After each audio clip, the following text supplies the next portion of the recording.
Yan ang linuluto ko, garlic with ketchup. Ayan.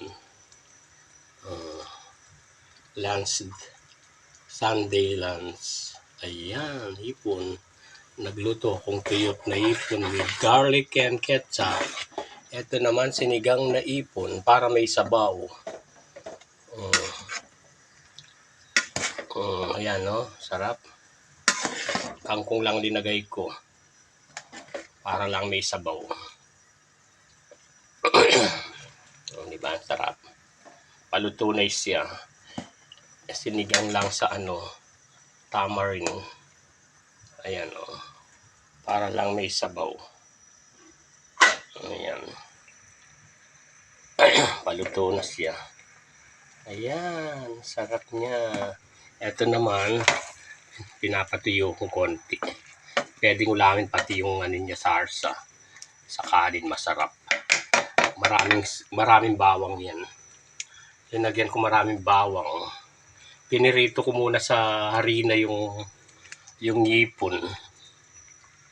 Tapos yan, marami siyang bawang. Kaya ang sarap niya. Napakasarap. Titikman natin siya ng sarsa. O yan, sarap. Maraming bawang. Ang sarap niya. Yummy. Yummy siya. Kulang siya ng salt. Dadagdagan ko siya ng salt. Yan, para masarap siya. Ayan. Yummy. Sarap niya. Ang dami. Ayan.